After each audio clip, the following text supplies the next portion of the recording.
concernant les qualités du pire, le shirk, et l'obéissance qui lui est due.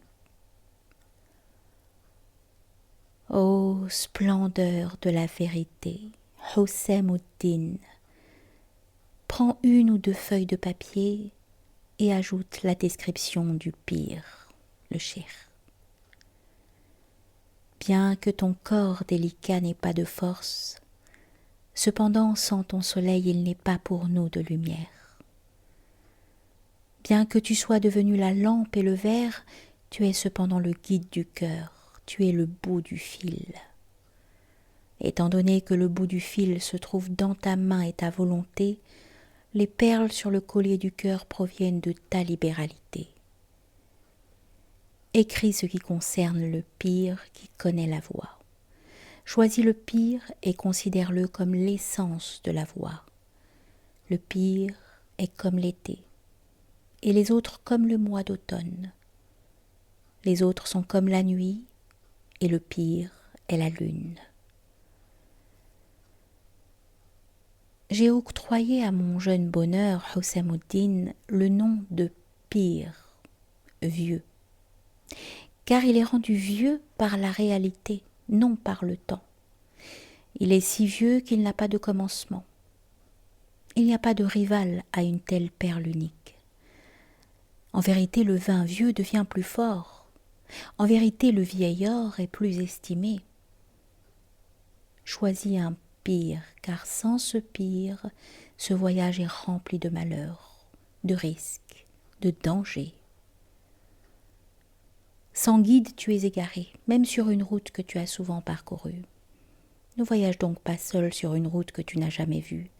Ne tourne pas la tête loin de ton guide. Insensé.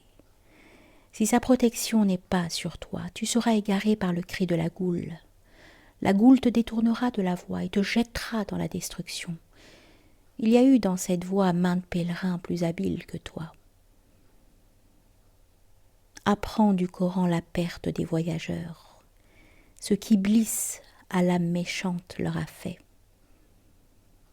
Il les a emmenés au loin, en un voyage de centaines de milliers d'années, loin de la grande route, et les a rendus relapes et dénués de bonnes œuvres. Contemple leurs ossements et leurs chevelures. Prends garde, ne conduis pas ton âne vers eux. Saisis le cou de ton âne et conduis-le vers la voie, vers les bons gardiens et les connaisseurs de la voie. Attention, ne laisse pas aller ton âne et ne retire pas ta main, car son amour est pour l'endroit où abondent les herbes vertes. Si tu le laisses par négligence, libre un seul moment, il parcourra des lieues en direction de l'herbage. L'âne est un ennemi de la voie. Il est amoureux fou du fourrage. Oh, combien de ceux qui le suivaient il a mené à la ruine.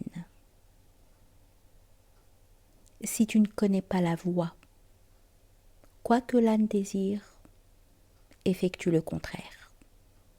Cela sûrement sera la voie droite. Le prophète, alayhi salatu wassalam, a dit « Consultez-les, en parlant des femmes, et ensuite contredisez-les. Celui qui leur désobéit ne sera pas ruiné. » Ne sois pas l'ami de la passion et du désir, car cela t'égare loin de la voie de Dieu.